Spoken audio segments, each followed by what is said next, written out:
Audio Jungle.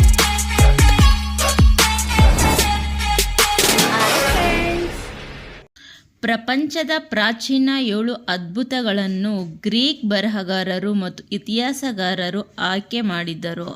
ಆದರೆ ಆ ಪ್ರಾಚೀನ ಅದ್ಭುತಗಳಲ್ಲಿ ಒಂದು ಮಾತ್ರ ಇನ್ನೂ ಜೀವಂತವಾಗಿದೆ. ಅದೇ ಗೀಜದ ಪಿರಮಿಡ್ಗಳು. ಸೊ ಈ ವಿಡಿಯೋದಲ್ಲಿ ಈಗ ಪ್ರಪಂಚದ ಹೊಸ 7 ಅದ್ಭುತಗಳನ್ನು ಲಕ್ಷಾಂತರ ಜನ ಸಮೀಕ್ಷೆಯ ಮೂಲಕ ಆಯ್ಕೆ ಮಾಡಲಾಗಿದೆ. ಈ ಅದ್ಭುತಗಳ ಬಗ್ಗೆ ಈ ವಿಡಿಯೋದಲ್ಲಿ ತಿಳಿಯೋಣ.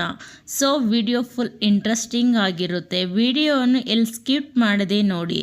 ಇಷ್ಟವಾದಲ್ಲಿ ಸಬ್ಸ್ಕ್ರೈಬ್ ಮಾಡಿ, ಲೈಕ್ ಬಟನ್ ಮೇಲೆ ಕ್ಲಿಕ್ ಮಾಡೋದನ್ನು ಮರೆಯಬೇಡಿ. ನಂಬರ್ 1, ಚೀನಾದ ಮಹಾಗೋಡೆ. ಚೀನಾದ ಮಹಾಗೋಡೆಯು ವಿಶ್ವದ ಅತಿ ಉದ್ದವಾದ ಗೋಡೆಯಾಗಿದೆ. ಇದನ್ನು ನೂರಾರು ವರ್ಷಗಳ ಕಾಲ ಹಲವಾರು ರಾಜವಂಶಗಳು ಈ ಗೋಡೆಯನ್ನು ನಿರ್ಮಿಸಿದ್ದಾರೆ.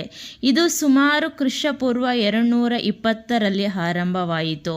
ಇದನ್ನು ಮುಖ್ಯವಾಗಿ ಆಕ್ರಮಣಗಳಿಂದ ಪ್ರದೇಶಗಳನ್ನು ರಕ್ಷಿಸಲು ಈ ಗೋಡೆಯನ್ನು ನಿರ್ಮಿಸಲಾಗಿದೆ. ಮುಖ್ಯವಾಗಿ ಅತ್ಯುನ್ನತ ಸ್ಥಳಗಳಲ್ಲಿ ಕಾವಲು ಗೋಪುರಗಳನ್ನು ನಿರ್ಮಿಸಲಾಗಿದೆ. ಇದು ವಾಸ್ತವವಾಗಿ 20,000 ಕಿಲೋಮೀಟರ್ಗಳವರೆಗೆ ಇದರ ಒಟ್ಟು ಉದ್ದವಾಗಿದೆ. ಪ್ರತಿ ವರ್ಷ ಲಕ್ಷಾಂತರ ಜನರು ಈ ಅದ್ಭುತ ಸ್ಥಳಕ್ಕೆ ಭೇಟಿ ನೀಡುತ್ತಾರೆ. ನಂಬರ್ 2, ತಾಜ್ ಮಹಲ್. ಇದು ಭಾರತದ ಅಗ್ರದಲ್ಲಿರುವ ಭವ್ಯವಾದ ಅದ್ಭುತವಾದ ಒಂದು ಅರಮನೆ ಎಂದು ಹೇಳುತ್ತಾರೆ. ವಾಸ್ತವವಾಗಿ ಅದು ಅರಮನೆ ಅಲ್ಲ, ಅದು ಒಂದು ಸಮಾಧಿ. ಇದು ಸುಮಾರು 16 ವರ್ಷಗಳ ಕಾಲ 20,000 ಕೆಲಸಗಾರರು ಇದನ್ನು ನಿರ್ಮಿಸಿದರು. ಇದನ್ನು 1632ರಲ್ಲಿ ಛತ್ರಪತಿ ಶಹಾಜಹಾನನು ತನ್ನ ಪ್ರೀತಿಯ ಪತ್ನಿ ಮುಮ್ತಾಜ್ ಸಮಾಧಿಗಾಗಿ ನಿರ್ಮಿಸಿದ ಕಟ್ಟಡ ಇದು ಅಮೃತ ಶಿಲೆಗಳಿಂದ ನಿರ್ಮಾಣ ಮಾಡಿದ್ದಾರೆ. ಈ ಅಮೃತ ಶಿಲೆಗಳು ದಿನದ ಸಮಯವನ್ನು ಅವಲಂಬಿಸಿ ಬದಲಾಗುತ್ತವೆ. ಅಂದರೆ ಬೆಳಕಿನ ಸಮಯದಲ್ಲಿ ಸೂರ್ಯನ ಕಿರಣಗಳು ಅಮೃತ ಶಿಲೆಯ ಮೇಲೆ ಬಿದ್ದಾಗ ಗುಲಾಬಿ ಬಣ್ಣದ ಛಾಯೆ ಮೂಡುತ್ತದೆ. ಹಾಗೆಯೇ ಸಂಜೆಯ ಸಮಯದಲ್ಲಿ ಇದು ಹಾಲಿನ ಬಣ್ಣದಂತೆ ಕಾಣುತ್ತದೆ ಮತ್ತು ರಾತ್ರಿಯ ವೇಳೆ ಚಂದ್ರನಿಂದ ಬೆಳಕು ಬಿದ್ದಾಗ ಅದು ಚಿನ್ನದ ಬಣ್ಣದಂತೆ ಕಾಣುತ್ತದೆ. ಮೂರನೆಯದಾಗಿ ಪೇಟ್ರಾ. ಇದು ಬಂಡೆಯಲ್ಲಿ ಕೆತ್ತಿದ ಪ್ರಾಚೀನ ನಗರ.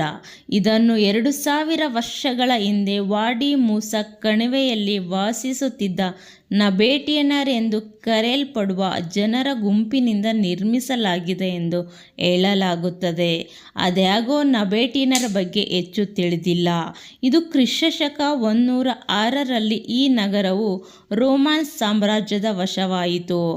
ಆದರೆ ಕ್ರಿಸ್ತಶಕ 363ರಲ್ಲಿ ಭಾರೀ ಭೂಕಂಪವು ಸಂಭವಿಸಿದ ಕಾರಣ ಈ ನಗರವು ನಷ್ಟವನ್ನು ಹಾನಿಗೊಳಗಾಯಿತು. ಇದರ ಪರಿಣಾಮವಾಗಿ ಇದು ಸುಮಾರು ವರ್ಷಗಳವರೆಗೂ ಬಳಕೆಯಲ್ಲಿರಲಿಲ್ಲ. ಆದರೆ ಈ ನಗರ ಅವಶೇಷಗಳನ್ನು 1812ರಲ್ಲಿ ಜೋಹಾನ್ ಬರ್ಗ್ ಎಂಬ ಸ್ವಿಸ್ ಪರಿಶೋಧಕರು ಇದನ್ನು ಮರುಶೋಧಿಸಿದರು. ನಾಲ್ಕನೆಯದಾಗಿ ಕೊಲೋಸಿಯಂ. ಫ್ಲೇವಿಯನ್ ಆಂಫಿಥಿಯೇಟರ್ ಎಂದು ಕರೆಯಲ್ಪಡುವ ಕೊಲೋಸಿಯಂ ಅನ್ನು ಕ್ರಿಸ್ತಶಕ 70ರಿಂದ 80 ದಶಕದ ನಡುವೆ ನಿರ್ಮಿಸಲಾಯಿತು. ಇದನ್ನು 4 ಶತಮಾನಗಳ ಪ್ರಾಣಿಗಳ ಬೇಟೆ ಮತ್ತು ಸಾರ್ವಜನಿಕರ ಮರಣದಂಡನೆಗಾಗಿ ಬಳಸಲಾಗುತ್ತಿತ್ತು. ಮಧ್ಯಕಾಲೀನ ಯುಗದ ಆರಂಭದಲ್ಲಿ ಈ ಕಟ್ಟಡವನ್ನು ಮನರಂಜನೆಗಾಗಿ ಬಳಸುವುದನ್ನು ನಿಲ್ಲಿಸಲಾಯಿತು. ನಂತರ ಇದು ವಸತಿ ಮತ್ತು ಕಾರ್ಯಾಗಾರಗಳು ಮತ್ತು ಧಾರ್ಮಿಕ ಕ್ರಮಕ್ಕಾಗಿ, ಮುಖ್ಯವಾಗಿ ಕ್ರಿಶ್ಚಿಯನ್ ದೇವಾಲಯದಂಥ ಉದ್ದೇಶಗಳಿಗಾಗಿ ಮರುಬಳಕೆ ಮಾಡಲಾಯಿತು. ಕೊಲೋಸಿಯಂ ಭೂಕಂಪಗಳ ಸಂಭವಿಸಿದ ಕಾರಣ ಹಾನಿಗೊಳಗಾಗಿದೆ. ಅಷ್ಟೇ ಅಲ್ಲದೆ ಕಲ್ಲಿನ ಕಳ್ಳರು ಸಹ ಇದನ್ನು ನಾಶ ಮಾಡಿದ್ದಾರೆ. ಆದರೂ ಇನ್ನೂ ಇದು ಸಾಮ್ರಾಜ್ಯಶಾಹಿ ರೋಮನ್ ಪ್ರಸಿದ್ಧ ಸಂಕೇತವಾಗಿದೆ ಮತ್ತು ವಿಶ್ವದ 7 ಹೊಸ ಅದ್ಭುತಗಳಲ್ಲಿ ಒಂದಾಗಿದೆ. ರೋಮನ್ ಅತ್ಯಂತ ಜನಪ್ರಿಯ ಪ್ರವಾಸ ತಾಣವಾಗಿದೆ. ಇದು 5ನೆಯದಾಗಿ ಕ್ರೈಸ್ಟ್ ದಿ ರಿಡೀಮರ್. ಇದು ಬ್ರೆಜಿಲಿನ ರಿಯೋ ಡಿ ಜನೈರೊದಲ್ಲಿರುವ ಏಸು ಕ್ರಿಸ್ತನ ಪ್ರತಿಮೆ. ಇದು ಪ್ರಪಂಚದ ಹೊಸ 7 ಅದ್ಭುತಗಳಲ್ಲಿ ಒಂದಾಗಿದೆ ಮತ್ತು ಬ್ರೆಜಿಲಿನ ಪ್ರಮುಖ ಸಂಕೇತವಾಗಿದೆ. ಇದು 1927 1952ರಲ್ಲಿ ಪ್ರಾರಂಭವಾಯಿತು ಮತ್ತು ಈ ಪ್ರತಿಮೆಯನ್ನು ಅಕ್ಟೋಬರ್ 12, 1931ರಂದು ಉದ್ಘಾಟಿಸಲಾಯಿತು. ಇದನ್ನು ಕಾಂಕ್ರೀಟ್ ಮತ್ತು ಸೋಪ್ ಸ್ಟೋನ್ನಿಂದ ಮಾಡಲ್ಪಟ್ಟಿದೆ. ಇದು ಟಿಜುಕ್ ಅರಣ್ಯ ರಾಷ್ಟ್ರೀಯ ಉದ್ಯಾನವನದ ಕೊರ್ಕೊವಾಡೋ ಪರ್ವತದ ತುದಿಯಲ್ಲಿದೆ. ಈ ಪ್ರತಿಮೆಯನ್ನು 2010ರಲ್ಲಿ ಮತ್ತು 2020ರಲ್ಲಿ ಮತ್ತು 2022ರಲ್ಲಿ ಹಲವಾರು ಬಾರಿ ಪುನರ್ಸ್ಥಾಪಿಸಲಾಗಿದೆ, ಏಕೆಂದರೆ ಇದು 2008 ಮತ್ತು 2014ರಲ್ಲಿ ಸಿಡಿಲು ಬಡಿದು ಪ್ರತಿಮೆಗೆ ಹಾನಿಯಾಯಿತು. ಇದು ಕ್ರಿಶ್ಚಿಯನ್ ಧರ್ಮದ ಸಂಕೇತ ಮತ್ತು ಬ್ರೆಜಿಲಿನ ಸಾಂಸ್ಕೃತಿಕ ಪ್ರತಿಮೆಯಾಗಿದೆ. ಇದು ಅನೇಕ ಪ್ರವಾಸಿಗರನ್ನು ಆಕರ್ಷಿಸುತ್ತದೆ. 6ನೇಯದಾಗಿ ಚಿಚೆನ್ ಇಟ್ಜಾ, ಮೆಕ್ಸಿಕೋ. ಚಿಚೆನ್ ಇಟ್ಜಾ 1500 ವರ್ಷಗಳ ಹಿಂದೆ ಮಾಯಾ ಜನರು ನಿರ್ಮಿಸಿದ ನಗರ ಇದು. ಈ ನಗರವು ಮಾಯಾ ಜನರಿಗೆ ಮುಖ್ಯವಾಗಿ ರಾಜಕೀಯ ಮತ್ತು ಆರ್ಥಿಕ ಕೇಂದ್ರವಾಗಿತ್ತು. ಅಲ್ಲಿ ಕುಕಲ್ಕನ್ ದೇವಾಲಯವಿದೆ. ಇದನ್ನು ಸರ್ಪ ದೇವತೆ ಎಂದು ಸಹ ಕರೆಯುತ್ತಾರೆ. ಇದರ 4 ಬದಿಗಳಲ್ಲಿ ಪ್ರತಿಯೊಂದರಲ್ಲೂ 91 ಮೆಟ್ಟಲುಗಳನ್ನು ಹೊಂದಿದೆ.